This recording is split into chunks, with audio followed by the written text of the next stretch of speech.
Түлкібас, Сайрам, Бәйдібек, Созақ аудандарында дін саласына қатысты әлеуметтік зерттеулер әлсіз. Исламдық бағыттағы діни бірлестіктерде өткізілетін уағыздарға талдау жүргізілмейді. Негізгі тақырыпқа айналған мәселеден басшылар бұл жолда тағы да айналып өткісі келді. Жайғанымда статистиканы ғана айтып өтістер, мен бүйтіп жұмыс аттап, қанша рет неге шығарттық деп. Аудан басқа оның эффектісі бар ма, жоқ па? Оның баға беріп отырған адамдар ма?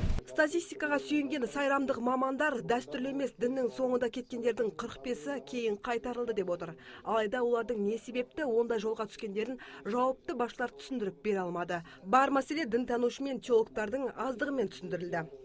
Бізде ауданда, облыста дінтанушы осы жұмыстармен айналысатын дінтанушы теолог мамандардың саусақпен санарлық жағдайы.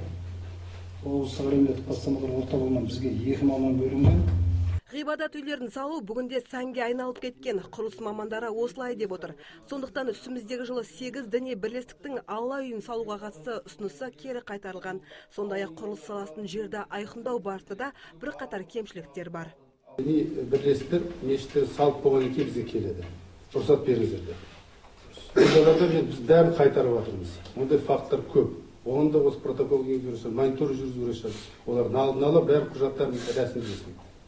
Одан кейін ғана біз рұқсат береміз. Елді мекенде қайсына қажеттілігі бар, қайсына жоқ деген. Өйткені бір толығымен қамтылған елді мекенде тағы да біреу емес, екеу, үшеу мешіт соған істеп, сонда ұсыныстармен шығып отыр. Ол қанша қажеттілігі бар? Одан кейін мұнтың балабақша соқсын, аурухана соқсын, тағы басқа соқсын. Мешіт көбейгенмен иманның жойылып бара жатқандығы қынжылтады дейді жиындағылар.